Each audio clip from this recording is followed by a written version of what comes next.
All right, so are you ready to talk e-bikes? Today we're doing a deep dive into Cowboy's big move, shifting production from China to France. Yeah, it's a Interesting. big change. So what does that mean for those super sleek e-bikes we all know and love? We've got an article from Electrek, they're the electric transportation experts, and a briefing document with all the key takeaways. Awesome. Yeah, so this isn't just like moving a factory.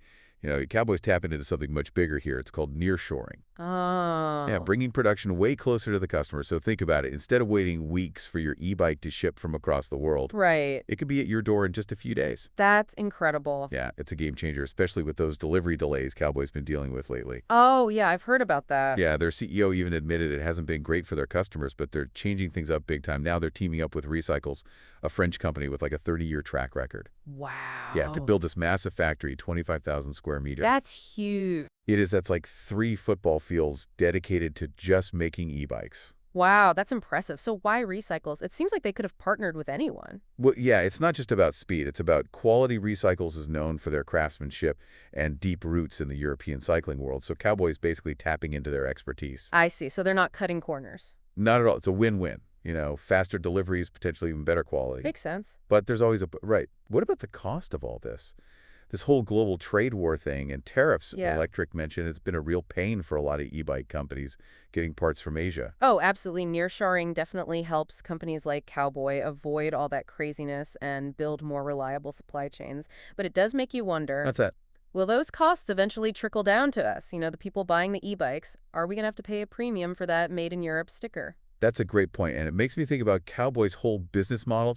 They've always been super efficient, you know? Right. Unlike them e-bike companies that had tons of bikes just sitting around during the pandemic. Oh, yeah, I remember that. Yeah, so it's a trade-off. Being lean keeps you flexible, but maybe also a bit more vulnerable to these kinds of disruptions. True. But Cowboy CEO seems pretty sure that once this new factory's up and running, they'll be delivering bikes within days of getting an order. Wow, that's a bold statement. Imagine that ordering an e-bike and boom, it's basically there the next day, practically on your doorstep. That would be wild, but wouldn't producing mostly in Europe limit Cowboy's reach, the booming Asian market? That's an interesting point for sure. It does seem like they're really betting on that Made in Europe appeal to resonate with their core customer base. Right? And their briefing document really hammers home their commitment to sustainability and ethical manufacturing, Makes sense. which definitely aligns with what a lot of European consumers are looking for these days. But you're right, they might need a different approach for markets like Asia. So are we going to see like a mass exodus of e-bike companies packing up shop and heading back to Europe? Is this the start of like a whole industry upheaval? It's possible, especially with these trade wars and tariffs, they're really adding fuel to the fire. Yeah, those tariffs are no joke. No, they're not. Essentially, they're taxes on goods imported from certain countries. So in this case, e-bikes coming from Asia are hit with these tariffs, which makes them more expensive. Right. So Cowboy's move could be a way to completely sidestep those extra costs. Clever. But what about those potential downsides we talked about earlier, like higher prices for us? The people actually buying these e-bikes. Yeah, good point. Labor costs in Europe are generally higher than in Asia. Right. So Cowboy's manufacturing costs could go up, which might mean pricier e-bikes for everyone. Yeah, that makes sense. But they do mention in their briefing document that they're planning to balance some of those costs out, Oh, really? have How? investing in automation and streamlining their production process. Oh, so they're getting all high tech. Exactly, they're betting on efficiency and innovation to stay competitive. So it's not just about bringing jobs back to Europe. Right, it's about doing it smarter and better than before. It really makes you wonder, though, could this lead to more manufacturing jobs coming back to Europe after all these years of decline? That's the million-dollar question. Nearshoring could definitely bring back jobs and revitalize local economies. It would be amazing to see that. Absolutely, but there's also the flip side, the potential for job displacement in China as these companies shift production. True. It's a complex issue with a lot of social and economic implications that stretch across different regions. It's crazy to think that something as simple as buying an e-bike is tied to all these global systems. It is. It really is. We're all part of it, whether we realize it or not. Yeah, and as consumers, we have a role to play. Absolutely. Our choices have ripple effects. By understanding all this, we can make smarter decisions about the products we buy and the companies we support. Speaking of supporting companies, Cowboy's known for its sleek designs, and they're not exactly cheap. Are they worried about these potential cost increases making them less competitive? They actually address that head on in their briefing document. Oh, interesting. What do they say? They believe that their brand, their commitment to quality, and now these faster delivery times will outweigh any potential price hikes. So they're confident. They're not just competing on price, they're selling a whole experience. That makes sense, but it seems like they're relying on their loyal customers to be willing to shell out a bit more for those extra perks. Yeah, that's the gamble they're taking, but it makes you think, What's that? what if other e-bike companies don't follow suit? Wouldn't that put Cowboy at a disadvantage?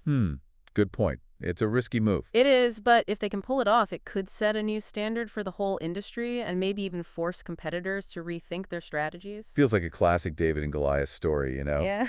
Cowboy, this like young up-and-comer trying to take on these massive established players. It is a pretty bold move, and its success really comes down to how people react. The buyers will faster deliveries that made in Europe label, and just Cowboy's overall reputation be enough for people to pay a little extra. It's kind of like a big social experiment, right? Are we as consumers getting more aware of how our choices actually impact things? Are we willing to put our money where our values are? Cowboy's definitely banking on that shift in consumer thinking. Their briefing document frames them not just as an e-bike company, but as this sustainable, future-focused brand that's all about local and ethical production. It's really interesting how this whole deep dive has shown how connected everything is, from those global trade wars to the choices we make every day as consumers. It's definitely given me a lot to think about. It all comes back to realizing that we're not just buying stuff, we're actively shaping the world around us. And sometimes picking a product goes beyond just its features or price tag. It's about supporting a whole different way of doing things. So if you're thinking about getting an e-bike and you care about sustainability, innovation, and supporting European manufacturing, Cowboy might be worth checking out. It'll be interesting to see how all this plays out. It could really change the game for the entire industry. No matter what kind of e-bike you're into, this whole conversation really highlights how important it is to be aware of the choices we make and the ripple effects they have on a global scale. Absolutely well said. Thanks for joining us for this deep dive into Cowboy's big move. It's been a really insightful look at how manufacturing is changing and how much power we have as consumers. My pleasure. Always great to chat about this stuff. Don't forget to like and subscribe for more deep dives into the topics that matter to you. Until next time, ride safe.